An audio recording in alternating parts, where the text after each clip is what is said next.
Assalamualaikum warahmatullahi wabarakatuh. Alhamdulillah wassalatu wassalamu ala rasulillah ma ba'du. Kita lanjutkan yaitu poin keempat, Makkiyah dan Madaniyah. Penggolongan atau saya baca langsung. Al-Quran turun kepada Rasulullah SAW selama 23 tahun secara berangsur-angsur. Kebanyakan dihabiskan di Mekah. Allah berfirman, wa Qur'anan faraqnahu litaqra'ahu 'alan nasi 'ala muktsin. Dan Al-Quran itu telah kami turunkan dengan berangsur-angsur agar kamu membacakannya perlahan-lahan kepada manusia, dan kami menurunkannya bagian demi bagian. Al-Isra 106. Oleh karena itu para ulama membagi Al-Quran menjadi dua bagian, yaitu Makkiyah dan Madaniyah. Makkiyah adalah apa-apa yang diturunkan kepada Nabi sebelum hijrah ke Madinah. Sementara Madaniyah, apa-apa yang diturunkan atau ayat-ayat yang diturunkan kepada Nabi setelah hijrah ke Madinah. Dari definisi ini kita katakan firman Allah, Al-yawma akmaltu lakum. Pada hari ini telah kusempurnakan untuk kamu agamamu, dan telah kucukupkan kepadamu nikmatmu, dan telah kuridhoi Islam itu jadi agama bagimu. Al-Maidah ayat 3. Ia termasuk Madaniyah. Jadi Al-Yawma Akmaltu ini termasuk Madaniyah meskipun turun kepada Nabi SAW saat Haji Wada di Arafah atau Mekah. Lalu berikutnya, dalam Sahih Bukhari dari Umar, ia berkata, kami tahu hari itu dan tempat turunnya kepada Nabi SAW, yaitu saat beliau berdiri di Arafah di hari Jumat. Tentang ayat Al-Maidah ini ya. Lalu perbedaan Makkiyah dan Madaniyah dari sisi uslub atau susunan kalimat dan tema. Dari sisi uslub, satu, umumnya uslub Makkiyah begitu kuat, keras kepada yang diajak bicara, karena umumnya yang diajak bicara adalah orang-orang yang berpaling dan sombong. Mereka tidak patut disikapi kecuali dengan cara ini. Silahkan Anda baca surat Al-Mudassir dan Al-Qamar. Adapun Madaniyah, umumnya uslubnya lembut, santun kepada yang diajak bicara, sebab umumnya yang diajak bicara adalah orang-orang yang menerima dan patuh. Silahkan Anda baca surat Al-Maidah. Lalu nomor 2, umumnya Makkiyah pendek ayatnya dan kuat hujahnya, karena umumnya yang diajak bicara adalah orang-orang yang menentang dan keras. Maka mereka diajak bicara sesuai dengan kondisi mereka, yaitu pendek ayatnya dan kuat hujahnya. Silakan dibaca surat At-Tur. Adapun Madaniyah, umumnya panjang ayatnya, menyinggung hukum tanpa banyak hujah karena kondisi mereka sesuai dengannya. Silakan baca Al-Baqarah. Adapun dari sisi tema, satu, umumnya Makkiyah menetapkan tauhid dan akidah, khususnya yang berkaitan dengan tauhid uluhiyah dan iman kepada hari kebangkitan. Karena umumnya yang diajar bicara adalah orang yang mengingkari. Adapun Madaniyah umumnya tentang perincian ibadah dan muamalah, karena yang diajak bicara umumnya orang yang sudah terpatri tauhid dan akidah yang benar di jiwa mereka. Oleh karena itu mereka lebih membutuhkan perincian ibadah dan muamalah. 2. Dalam Madaniyah ada penjelasan jihad, hukumnya tentang orang-orang munafik dan keadaan mereka sesuai dengan kondisi saat itu, di mana pada saat itu disyariatkan jihad dan munculnya kemunafikan. Ini berbeda dengan Makkiyah. Lalu berikutnya, faedah mengetahui Makkiyah dan Madaniyah. Mengetahui Makkiyah dan Madaniyah termasuk jenis ilmu yang sangat penting karena berisi banyak faedah, di antaranya 1. Nampak ketinggian balaghah Al-Quran di mana ia berbicara kepada setiap kaum sesuai dengan keadaan mereka, baik dari sisi ketegasan maupun kelembutan. 2. Nampak ketinggian syariat Islam di mana Al-Quran menempuh jalan setahap demi setahap dari yang paling penting sesuai dengan keadaan yang diajak bicara dan menyiapkan mereka untuk menerima dan tunduk. Nomor 3, mendidik para dai untuk menempuh jalan Al-Quran dalam uslub dan tema sesuai dengan kondisi yang diajak bicara, yaitu memulai dari yang terpenting, lalu yang penting berikutnya, keras dalam satu kesempatan dan lembut dalam kesempatan lain. 4, membedakan antara nasih yaitu yang menghapus dan mansuh yang ayat yang dihapus lewat ayat-ayat makkiyah dan madaniyah jika terpenuhi syarat-syarat menghapus, sebab madaniyah menghapus hukum makkiyah karena madaniyah datang belakangan. 5, tema tentang hikmah turunnya Al-Quran secara berangsur-angsur. Telah jelas dari pembagian Al-Quran menjadi ayat-ayat makkiyah dan madaniyah menunjukkan bahwa Al-Quran turun secara berangsur-angsur. Turunnya Al-Quran dengan cara tersebut memiliki hikmah yang banyak. 1, pengokohan hati Nabi SAW berdasarkan firman Allah Azza wa Jalla pada surat Al-Furqan 32-33, dan orang-orang kafir berkata, mengapa Al-Quran itu tidak diturunkan kepadanya sekaligus? Demikianlah agar kami memperteguh hatimu Muhammad dengannya, dan kami membacakannya secara tartil atau berangsur-angsur perlahan dan benar. Dan mereka orang kafir itu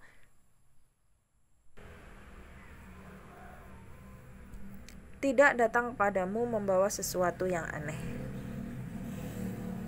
Ya, jadi turunnya Al-Quran secara bertahap untuk mengokohkan hati Nabi ya. Lalu dan mereka orang kafir itu tidak datang kepadamu membawa sesuatu yang aneh, melainkan kami datangkan kepadamu yang benar dan menjelaskan yang paling baik. 2, memberi kemudahan bagi manusia untuk menghafal, memahami, serta mengamalkannya, karena Al-Quran dibacakan kepadanya secara bertahap, berdasarkan firman Allah Al-Isra ayat 106. Dan Al-Quran kami turunkan secara berangsur agar engkau Muhammad membacakannya kepada manusia perlahan-lahan, dan kami menurunkannya secara bertahap.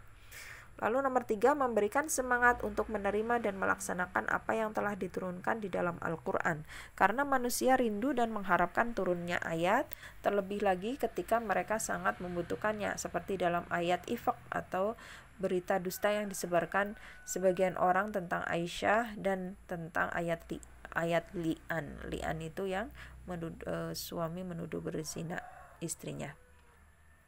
Lalu nomor 4, penetapan syariat secara bertahap sampai kepada tingkat yang sempurna, seperti yang terdapat dalam ayat Khomer, yang mana manusia pada saat itu hidup dengan Khomer dan terbiasa dengan hal tersebut, sehingga sulit jika mereka diperintahkan secara spontan meninggalkannya secara total. Ayat yang pertama kali turun dalam hal ini adalah Yas'alunaka 'anil khamri wal maisir. Mereka bertanya kepadamu tentang khamr dan judi.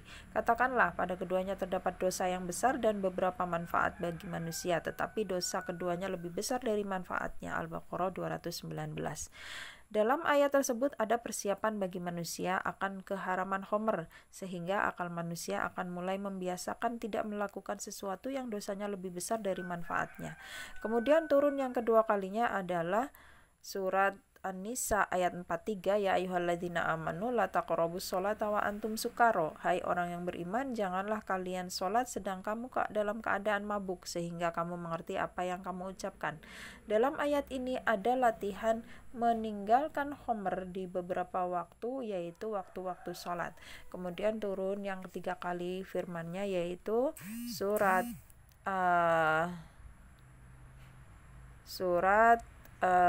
Al-Maidah ayat 90-92.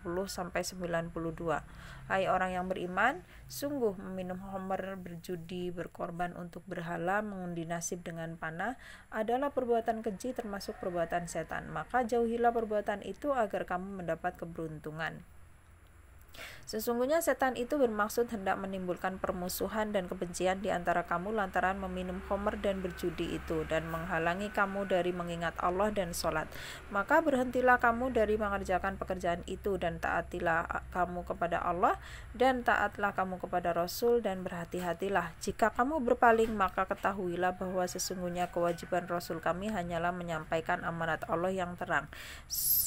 Dalam ayat ini berisi larangan khamr dalam segala waktu setelah jiwa siap. Kemudian larangan ini berlanjut terus dalam semua waktu, yaitu lafaznya ya ayyuhalladzina amanu innamal khamru wal maisiru wal ansabu wal azlamu rijsun min amali syaitan. Ya, rijsun di situ adalah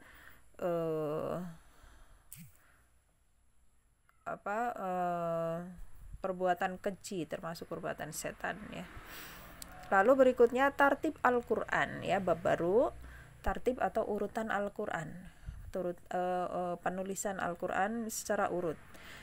Tertib Al-Qur'an adalah membacanya secara urut sesuai yang tercantum di mushaf dan terjaga dalam hafalan. Ia dibagi menjadi 3 macam ya. Tertib kata ya, tertib katanya, di mana setiap kata berada di tempat masing-masing dan ini ditetapkan berdasarkan nas dan ijma ya. Jadi tertib kata, katanya itu tidak boleh dibalik-balik, adalah berdasarkan nas dan ijma.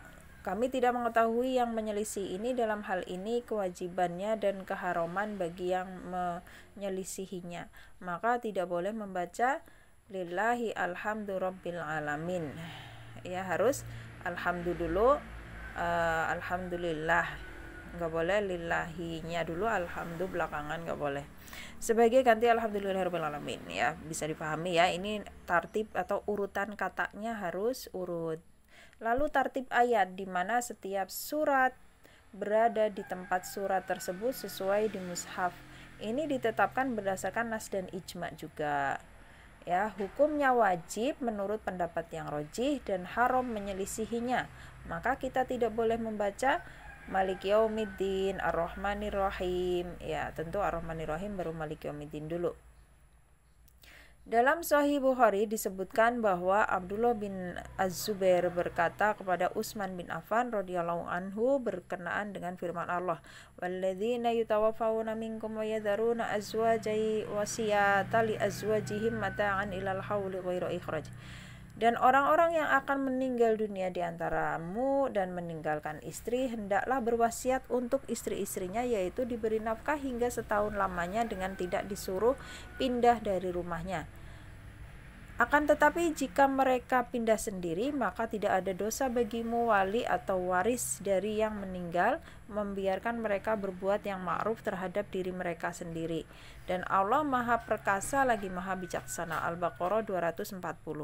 Di mana ia telah dinasakh ya, ayat ini telah dihapus hukumnya oleh ayat lain, yaitu firman Allah di ayat sebelumnya ya. Jadi di ayat sebelumnya, walladzina yutawaffawna minkum wa yadharuna azwajan yatarabbasna bi anfusihinna, kita lihat di situ Al-Baqarah 234 ya. Jadi Al-Baqarah 234 menghapus ayat 240.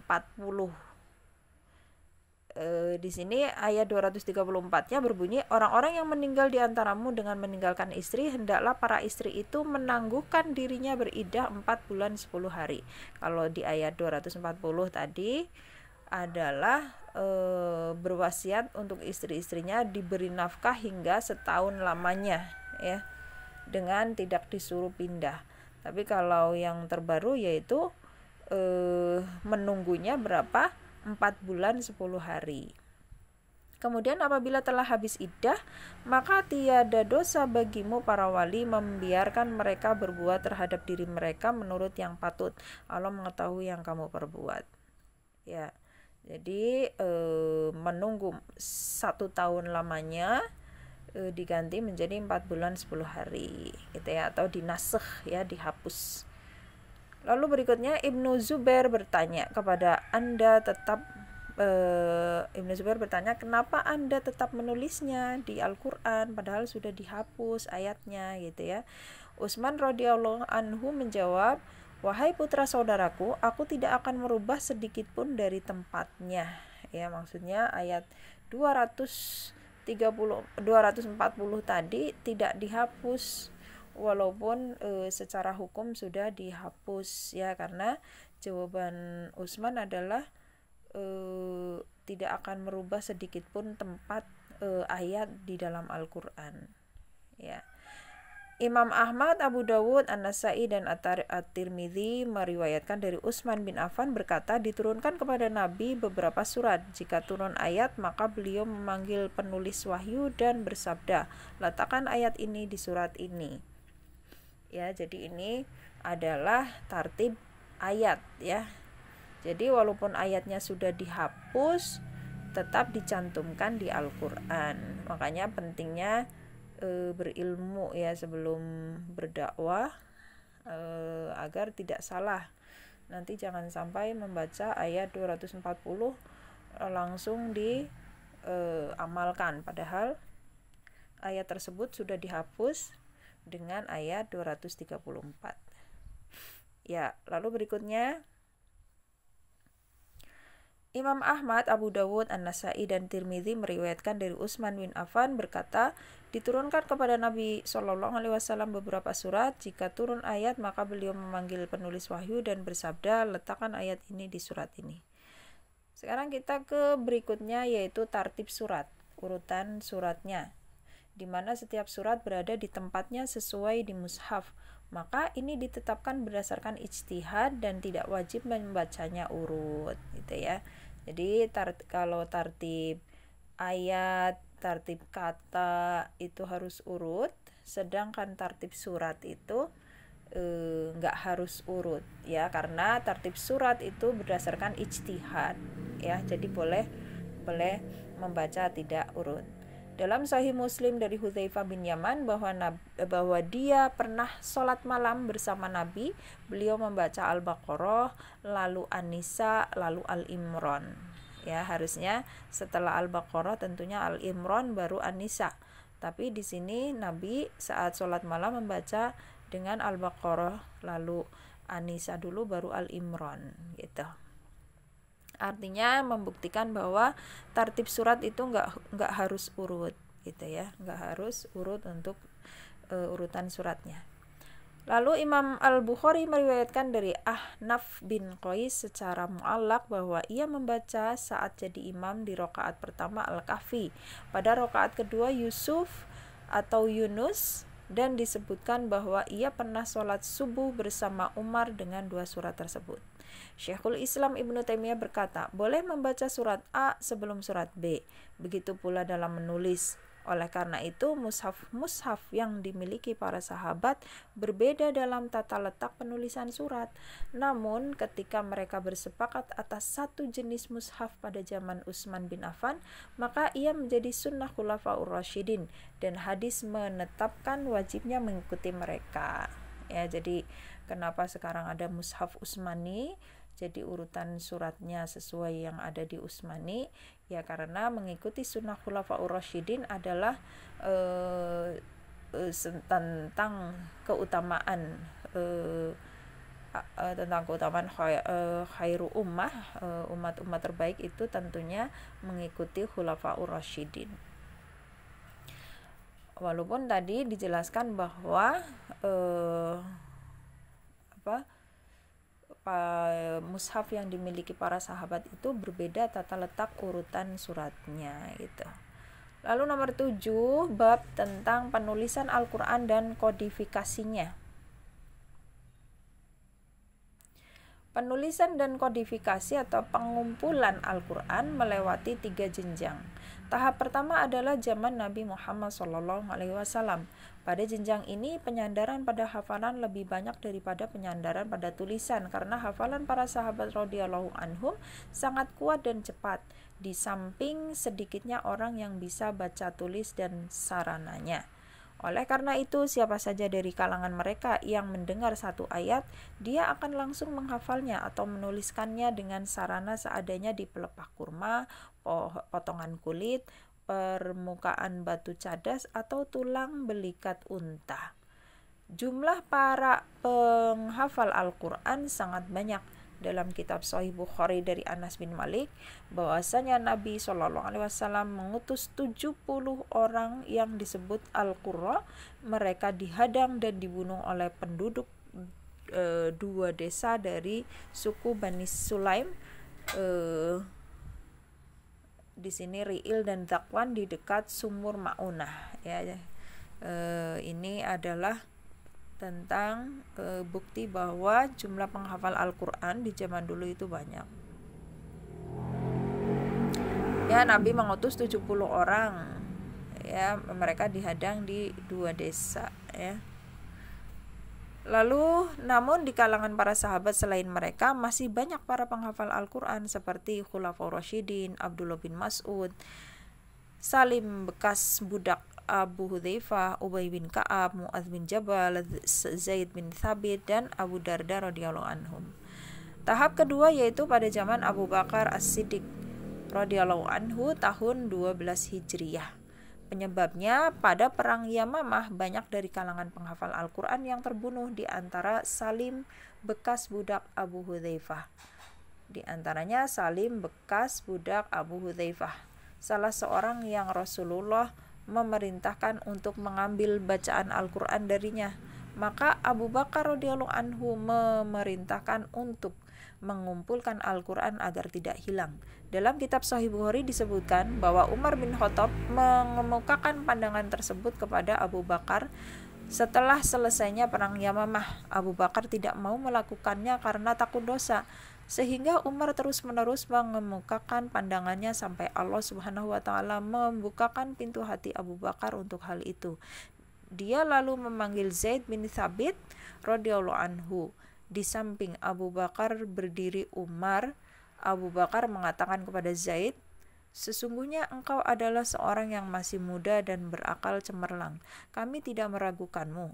Engkau dulu pernah menulis wahyu untuk Rasulullah SAW. Maka sekarang carilah Al-Quran dan kumpulkanlah." Zaid berkata, "Maka aku pun mencari dan mengumpulkan Al-Quran dari pelepah kurma, permukaan batu cadas, dan dari hafalan orang-orang." Mushaf tersebut berada di tangan Abu Bakar hingga dia wafat, kemudian dipegang oleh Umar hingga wafatnya, dan kemudian dipegang oleh Hafsah binti Umar radhiyallahu anhu, ya, Hafsah anaknya Umar. Ini diriwayatkan oleh Al-Bukhari secara panjang, ya. Jadi mushafnya dipegang Abu Bakar, kemudian Abu Bakar wafat lalu dipegang oleh Umar, Umar wafat dipegang oleh anaknya yaitu Hafsah. Kaum muslimin saat itu seluruhnya sepakat dengan apa yang dilakukan oleh Abu Bakar. Mereka menganggap perbuatannya itu sebagai nilai positif dan keutamaan bagi Abu Bakar, sampai Ali bin Abi Thalib mengatakan, "Orang yang paling besar pahalanya pada mushaf Al-Quran adalah Abu Bakar.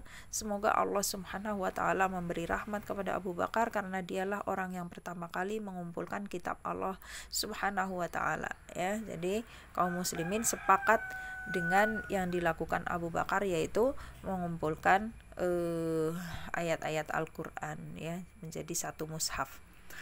Lalu berikutnya tahap ketiga yaitu pada zaman Amirul Mukminin Utsman bin Affan radhiyallahu anhu tahun 25 Hijriah. Sebabnya perbedaan kaum muslimin pada dialek bacaan Al-Quran sesuai dengan perbedaan mushaf-mushaf yang berada di tangan para sahabat radhiyallahu anhum. Hal itu dikhawatirkan akan menjadi fitnah, maka Utsman radhiyallahu anhu memerintahkan untuk mengumpulkan mushaf tersebut menjadi satu mushaf, sehingga kaum muslimin tidak berbeda bacaannya yang mengakibatkan bertengkarnya pada kitab Allah Subhanahu wa ta'ala dan akhirnya berpecah belah. Dalam kitab Sahih Bukhari disebutkan, Hudzaifah bin Yaman radhiyallahu anhu datang menghadap Utsman radhiyallahu anhu dari perang pembebasan Armenia dan Azerbaijan. Siapa? Hudzaifah, ya. Dia khawatir melihat perbedaan mereka pada dialek bacaan Al-Quran. Dia katakan, "Wahai Amirul Mukminin Utsman, selamatkanlah umat ini sebelum mereka berpecah belah pada kitab Allah Subhanahu wa ta'ala seperti perpecahan kaum Yahudi dan Nasrani." Utsman lalu mengutus seseorang kepada Hafsah, "Kirimkan kepada kami mushaf yang engkau pegang, wahai Hafsah, agar kami gantikan mushaf-mushaf yang ada kemudian akan kami kembalikan kepadamu." Hafsah lalu mengirimkan mushaf tersebut. Kemudian Utsman memerintahkan Zaid bin Sabit, Abdullah bin Zubair, Sa'id ibnul As, dan Abdurrahman bin Haris bin Hisham radhiyallahu anhum untuk menuliskannya kembali dan memperbanyaknya. Zaid bin Sabit berasal dari kaum Ansor, sementara 3 orang yang lain berasal dari Quraisy. Utsman mengatakan kepada ketiganya, jika kalian berbeda bacaan dengan Zaid bin Sabit pada sebagian ayat Al-Quran, yaitu kaum Ansor, maka tuliskanlah dengan dialek Quraisy, ya, yaitu dialeknya Quraisy, karena Al-Quran diturunkan dengan dialek tersebut. Ya, jadi Zaid bin Sabit itu berasal dari Ansor, sementara 3 orang yang lain berasal dari Quraisy, ya. Jadi yang berselisih hanya Zaid bin Sabit, ya, di situ. Maka diulang, Utsman memerintahkan, Utsman mengatakan kepada 3 orang Quraisy itu, jika kalian berbeda bacaan dengan Zaid pada sebagian ayat Al-Quran, maka tuliskanlah dengan dialek Quraisy, karena Al-Quran diturunkan dengan dialek tersebut. Mereka pun lalu mengerjakannya, dan setelah selesai, Utsman mengembalikan mushaf itu kepada Hafsah dan mengirimkan hasil pekerjaan tersebut ke seluruh penjuru negeri Islam, serta memerintahkan untuk membakar nas-nas mushaf Al-Quran lainnya. Utsman radhiyallahu anhu melakukan hal ini setelah meminta pendapat kepada para sahabat yang lain sesuai dengan apa yang diriwayatkan oleh Abu Dawud dari Ali, bahwasanya dia mengatakan, demi Allah tidaklah seseorang melakukan apa yang dilakukan pada mushaf Al-Quran kecuali telah meminta pendapat kami semuanya. Utsman mengatakan, aku berpendapat sebaiknya kita mengumpulkan manusia hanya pada satu mushaf saja sehingga tidak terjadi perpecahan dan perbedaan. Kami menjawab, alangkah baiknya pendapatmu itu, wahai Utsman. Mus'ab bin Sa'ad mengatakan, aku melihat orang banyak ketika Utsman membakar mushaf-mushaf yang ada. Diulang, aku melihat orang banyak ketika Utsman membakar mushaf-mushaf yang ada. Mereka pun keheranan melihatnya. Atau dia katakan, tidak ada seorang pun dari mereka yang mengingkari perbuatan Utsman yang membakar mushaf-mushaf tersebut. Hal itu adalah termasuk nilai positif bagi Amirul Mukminin Utsman yang disepakati oleh kaum muslimin seluruhnya. Hal itu adalah penyempurnaan dari pengumpulan yang dilakukan Khalifah Rasulullah Abu Bakar radhiyallahu anhu.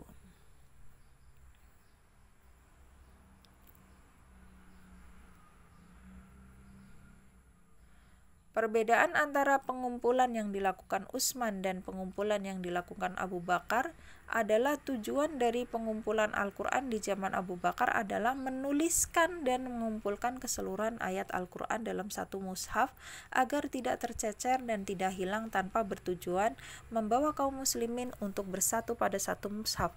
Hal itu dikarenakan belum terlihat pengaruh dari perbedaan dialek bacaan yang mengharuskannya membawa mereka untuk bersatu pada satu mushaf Al-Quran saja. Sedangkan tujuan dari pengumpulan Al-Quran di zaman Utsman adalah mengumpulkan dan menuliskan Al-Quran dalam satu mushaf dengan satu dialek bacaan dan membawa kaum muslimin untuk bersatu pada satu mushaf Al-Quran, karena timbulnya pengaruh yang mengkhawatirkan pada perbedaan dialek bacaan Al-Quran.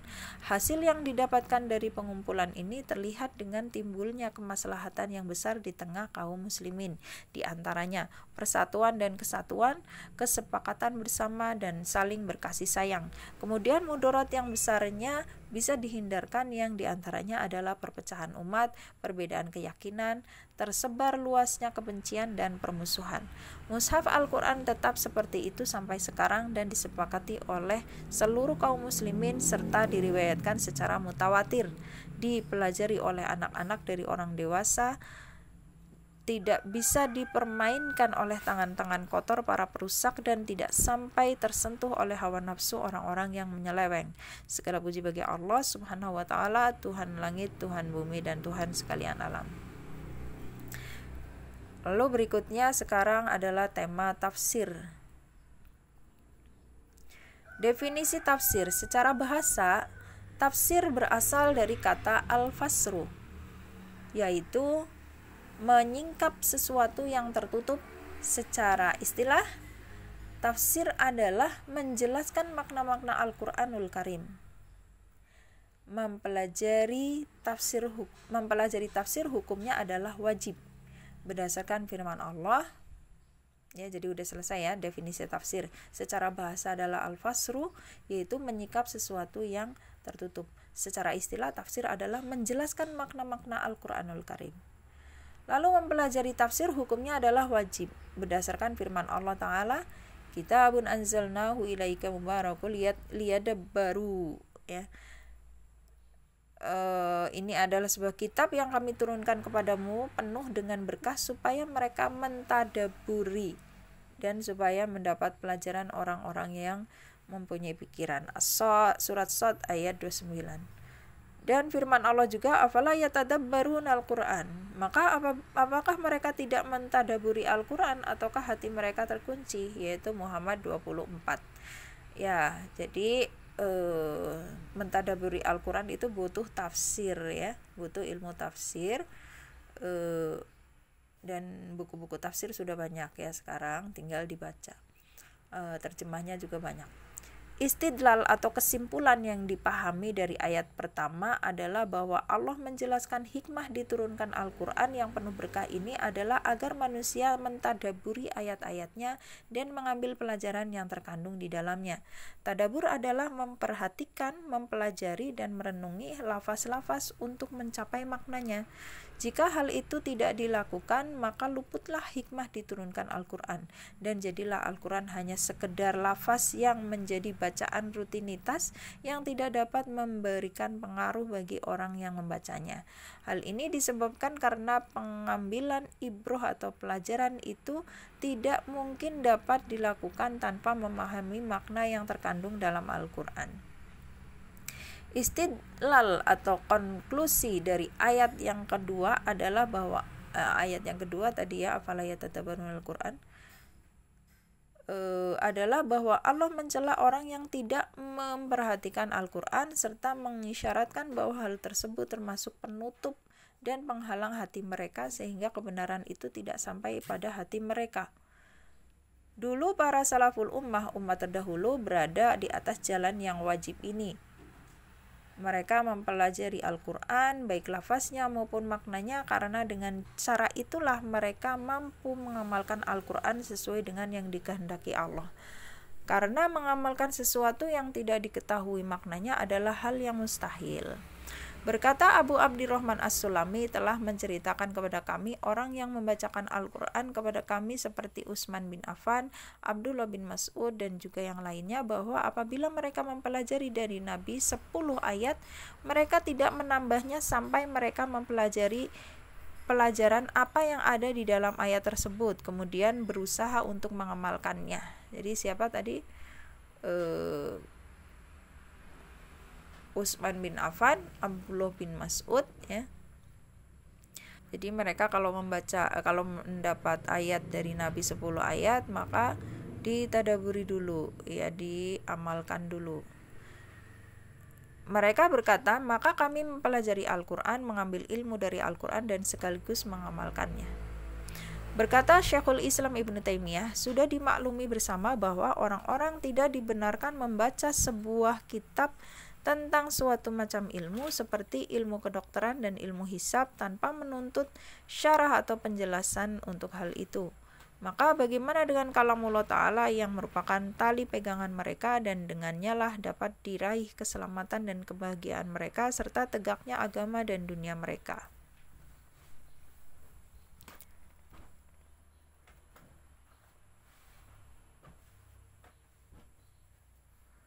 Ya, jadi ilmu kedokteran, ilmu hisab, ilmu dunia saja harus kitab-kitabnya harus dipelajari dengan penjelasannya, ya.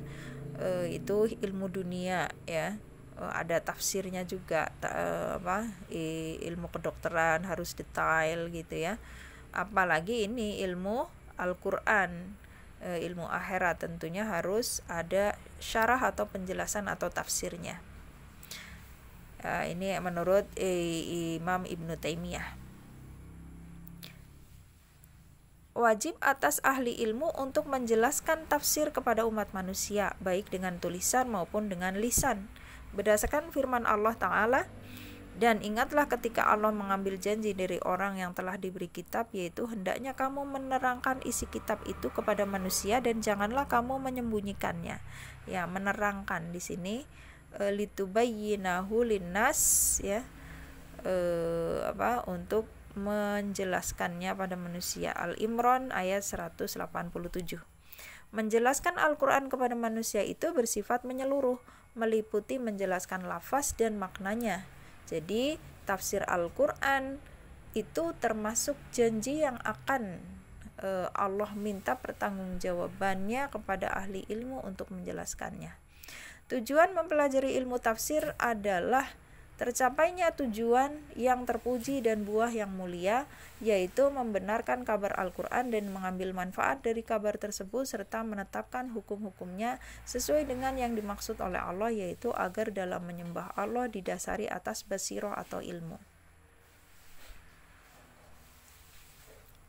Ya, saya ulang bacanya ya. Tujuan mempelajari ilmu tafsir adalah tercapainya tujuan yang terpuji dan buah yang mulia, yaitu membenarkan kabar-kabar Al-Quran dan mengambil manfaat dari kabar tersebut serta menetapkan hukum-hukumnya sesuai dengan yang dimaksud oleh Allah, yaitu agar dalam menyembah Allah didasari pada ilmu. Lalu berikutnya, kewajiban setiap muslim dalam menafsirkan Al-Quran.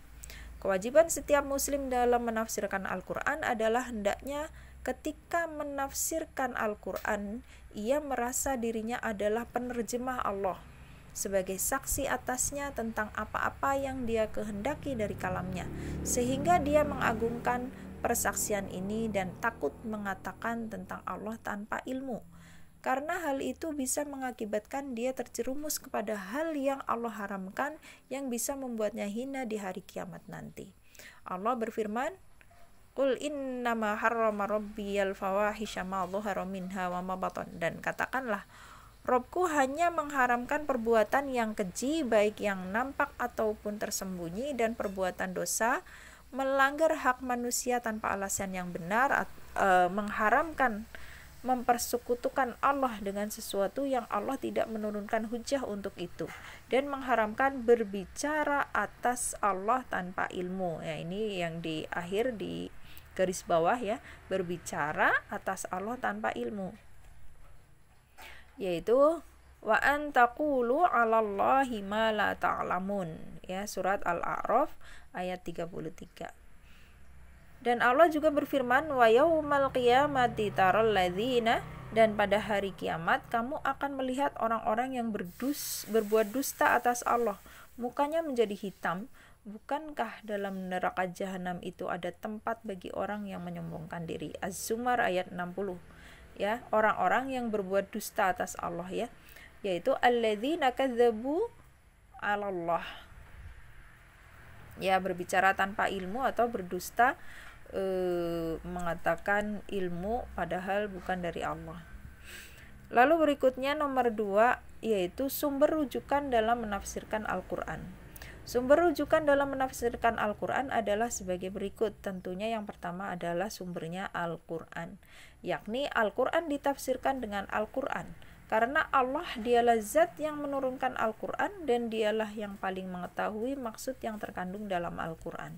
Misalnya firman Allah, Ala inna awliya Allahi la khawfun alaihim wa lahum yahzanun. Ingatlah, sesungguhnya wali-wali Allah itu tidak ada kekhawatiran terhadap mereka dan tidak pula mereka bersedih hati. Yunus 2:62. Dalam ayat ini kata aulia Allah, wali-wali Allah itu ditafsirkan dengan firman Allah pada ayat berikutnya, alladzina amanu wa kanu yattaqun, yaitu wali Allah adalah orang-orang yang beriman dan yang bertakwa. Yunus ayat 63. Ya, jadi Yunus 62 tentang wali Allah. Lalu siapa wali Allah? Dijelaskan di ayat 63-nya, yaitu orang-orang yang beriman dan bertakwa. Ya, jadi Al-Quran ditafsirkan dengan ayat Al-Quran berikutnya, ya. Seperti itu. Misalnya pula firman Allah, wa ma adraka kamat torik. Tahukah kamu apakah at-torik yang datang pada malam hari itu? Kata At-Thariq ditafsirkan dalam firman Allah ayat ketiganya yaitu An-Najmus Tsaqib, yaitu bintang yang cahayanya menembus, ya. Contoh lagi firman Allah, wal ardu ba'da dzalika dahaha, dan bumi sesudah itu dihamparkannya. An-Nazi'at ayat 30. Lalu kata dahaha ditafsirkan dengan dua ayat sesudahnya, yaitu akhraja minha ma'aha wa mar'aha wal jibala arsaha. Ya, jadi dan bumi sesudah itu dihamparkan. Dihamparkan maksudnya adalah ia memancarkan darinya mata airnya dan menumbuhkan tumbuhan serta gunung-gunung dipancangkannya dengan teguh. An-Nazi'at 31-32. Lalu sumber tafsir berikutnya adalah sunnah Rasul atau hadis Rasul, yakni Al-Quran ditafsirkan dengan as-sunnah atau hadis, karena Rasulullah SAW adalah mubaligh atau penyampai risalah dari Allah, maka beliau adalah manusia yang paling mengetahui maksud yang terkandung dalam firman Allah. Di antara contoh penafsiran Al-Quran dengan as-sunnah atau hadis adalah Al-Quran ditafsirkan dengan hadis adalah lilladzina ahsanul husna wa ziyadah, bagi orang-orang yang berbuat baik ada pahala yang terbaik, yaitu surga dan tambahannya. Yunus 26. Nabi SAW telah menafsirkan kata ziyadah atau tambahan dengan melihat wajah Allah Ta'ala, sebagaimana dalam hadis yang diriwayatkan oleh Ibnu Jarir dan Ibnu Abi Hatim secara jelas dari hadis Abu Musa dan Ubay bin Ka'ab, dan juga diriwayatkan oleh Ibnu Jarir dari hadis Ka'ab bin Ujroh, dan dalam Sahih Muslim dari Suhaib bin Sinan dari Nabi berkata, maka singkapkanlah hijab, maka tidaklah mereka diberi sesuatu yang lebih mereka cintai daripada melihat Rabb mereka Azza wa Jalla. Kemudian beliau membaca ayat ini, lilladzi ana ahsanul husna wa ziyadah, bagi orang yang berbuat baik ada pahala yang terbaik, surga dan tambahannya. Ya, ini Al-Quran ditafsirkan dengan hadis.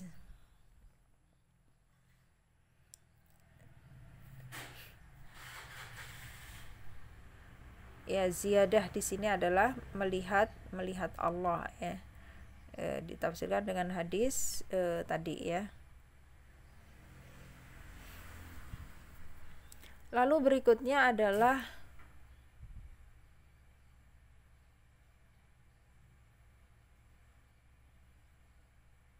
contoh Al-Quran ditafsirkan dengan hadis adalah wa'iddu lahum mastata'tum min quwwatin, dan persiapkanlah untuk menghadapi mereka kuwah atau kekuatan apa saja yang kamu sanggupi.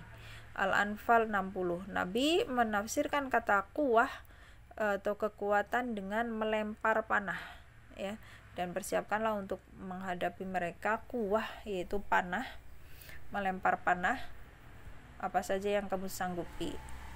Diriwayatkan oleh Muslim dan lainnya dari hadis Uqbah bin Amir radhiyallahu anhu.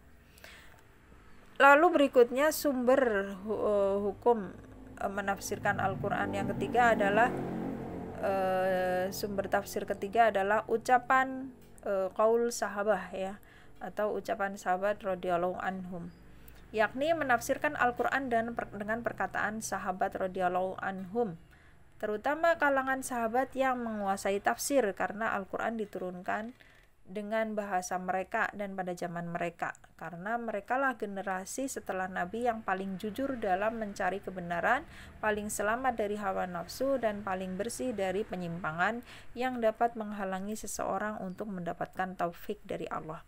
Di antara contoh penafsiran Al-Quran dengan ucapan sahabat adalah sebagai berikut. Wa in kuntum mardu aw ala safarin aw jaa ahadum minkum minal ghaid aw lamastumun nisa, dan jika kamu sakit atau dalam perjalanan atau kembali dari tempat buang air atau menyentuh perempuan. Al-Maidah ayat 6. Tersebut dalam riwayat yang sahih dari Ibnu Abbas radhiyallahu anhuma bahwa beliau menafsirkan mula masah menyentuh wanita adalah jima atau bersetubuh. Ya, ini dari Ibnu Abbas, ya. Ibnu Abbas menafsirkan mula masah awla mastumun nisa di sini sebagai jima atau bersetubuh. Lalu berikutnya nomor 4 adalah ucapan pemuka tabi'in, ya. Jadi Al-Qur'an ditafsirkan dengan qaul tabi'in, yakni menafsirkan Al-Qur'an dengan ucapan para pemuka tabi'in yang konsisten dalam penafsiran mereka atas ayat Al-Qur'an yang selalu merujuk pada para sahabat. Karena tabi'in adalah sebaik manusia setelah para sahabat dan paling selamat dari hawa nafsu daripada generasi sesudahnya. Dan bahasa Arab belum banyak berubah pada masa mereka, sehingga mereka adalah orang-orang yang lebih dekat kepada kebenaran dalam memahami Al-Quran daripada generasi sesudahnya. Berkata Syekhul Islam Ibnu Taimiyah dalam kitab Majmu' Fatawa, apabila mereka para tabi'in bersepakat atas sesuatu, maka tidak diragukan akan keberadaannya sebagai hujjah. Ya, qaul tabi'in itu bisa sebagai hujjah kalau mereka bersepakat. Akan tetapi jika mereka berselisih, maka perkataan sebagian mereka tidak menjadi hujah atas sebagian yang lain dan tidak pula menjadi hujah atas orang-orang setelah mereka. Maka hal tersebut dikembalikan kepada bahasa Al-Quran atau sunnah atau keumuman bahasa Arab atau perkataan sahabat tentang hal itu. Beliau juga berkata, siapa yang menyimpang dari madhab para sahabat dan para tabi'in serta tafsir mereka, maka dia telah berbuat kesalahan dalam hal tersebut. Bahkan dia bisa menjadi mubtadi atau ahli bid'ah. Jika dia adalah orang yang berijtihad atau mujtahid, maka diampuni kesalahan-kesalahannya. Kemudian beliau berkata, maka barang siapa yang menyelisihi perkataan mereka dan menafsirkan Al-Quran berbeda dengan tafsir mereka, maka dia telah berbuat kesalahan dalam hal dalil dan madlul atau makna. Nomor 5 adalah pemaknaan kalimat dari tinjauan syar'i atau lugawi sesuai dengan kesesuaian makna dalam kalimat. Diulang, pemaknaan kalimat dari tinjauan syar'i atau lugawi sesuai dengan kesesuaian makna dalam kalimat. Ini adalah sumber tafsir yang kelima.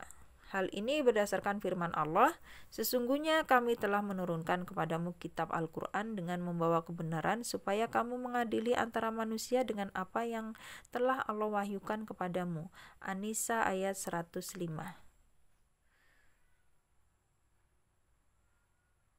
Dan firman Allah di Az-Zukhruf ayat 3, sesungguhnya kami telah menurunkan berupa Al-Quran dengan berbahasa Arab agar kamu memahaminya. Ya, ini jadi pemaknaannya adalah dikembalikan kepada lughah Arab, ya. Dan firman Allah juga, tidaklah kami mengutus seorang rasul pun melainkan dengan bahasa kaumnya supaya ia dapat memberi penjelasan dengan terang kepada mereka. Ibrahim ayat 4. Apabila makna syar'i dan makna lugawi bahasa berbeda, maka yang diambil adalah makna syar'i, karena Al-Quran diturunkan untuk menjelaskan syariat, bukan untuk menjelaskan bahasa. Kecuali jika terdapat dalil yang lebih menguatkan makna lugawi, maka yang dipakai adalah makna lugawi tersebut. Contoh ayat yang mengandung perbedaan makna syar'i dan makna lugawi, kemudian didahulukan makna syar'i antara lain yaitu pada At-Taubah ayat 84. Wala tasilu ala ahadin minhum mata abadan. Dan wala tusolli ala ahadin minhum mata abadan. Dan janganlah kamu sekali-kali mensolati jenazah seorang yang mati di antara mereka. Maka makna solat secara bahasa berarti doa, ya, wala tusolli di situ. Makna solat adalah doa. Dan secara syar'i makna sholat di sini adalah berdiri di hadapan orang yang meninggal dunia untuk mendoakannya dengan syarat dan rukun tertentu atau namanya sholat jenazah. Maka didahulukanlah makna syar'i karena maksud dari pembicara adalah apa yang dipahami oleh yang diajak bicara. Adapun larangan mendoakan mereka secara mutlak maka berasal dari dalil lainnya. Ya, jadi wala tusolli ala ahadim minhum mata abada, makna sholat di situ bukan doa secara bahasa, tapi maknanya adalah secara syar'i, yaitu janganlah kalian sholat jenazah, mensolati jenazah, ya. Itu makna di At-Taubah ayat 84. Contoh lain dari ayat yang di dalamnya mengandung perbedaan makna syar'i dan makna lugawi, kemudian didahulukan makna lugawi adalah karena ada dalil yang menguatkannya. Contohnya adalah di surat At-Taubah ayat 103.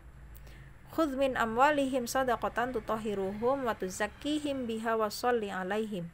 Ambillah zakat dari sebagian harta mereka, dengan zakat itu kamu membersihkan dan mensucikan mereka, dan sholatlah atau berdoalah pada mereka, untuk mereka. Yang dimaksud dengan sholat di sini adalah doa, dengan dalil apa yang diriwayatkan oleh Muslim dari Abdullah bin Abi Aufa. Dia berkata, apabila Nabi dikirimi sodakoh dari suatu kaum, beliau mendoakan mereka.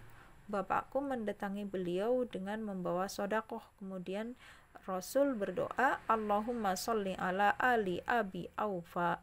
Ya Allah, berikanlah sholawat keselamatan atas keluarga Abi Aufa. Jadi di sini makna sholat di At-Taubah 103 adalah doa, bukan sholat dengan makna fisik gitu ya. Ya. Dan contoh ayat yang mengandung kecocokan makna syar'i dan makna lugawi banyak sekali, seperti as-sama artinya langit, al-ard artinya bumi, as-sidqu kejujuran, al-kadzibu kedustaan, al-hajar batu, al-insan manusia. Ya, ini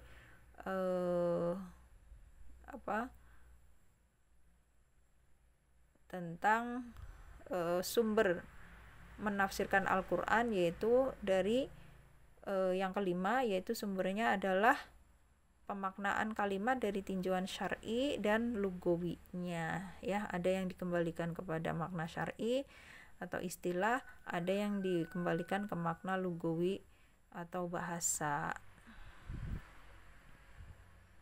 ya, atau ada yang secara bahasa dan secara istilah syar'i itu maknanya sama ya. Lalu nomor 3, perbedaan yang terjadi di dalam tafsir bil ma'thur ya. Ini nanti kita lanjutkan, sampai sini dulu untuk pertemuan hari ini. Barakallahu fikum. Mohon maaf kalau banyak kekurangan. Jazakumullah khairan atas semuanya. Kita tutup, subhanakallahumma wa bihamdika asyhadu an la ilaha illa anta astaghfiruka wa atubu ilaik. Assalamualaikum warahmatullahi wabarakatuh.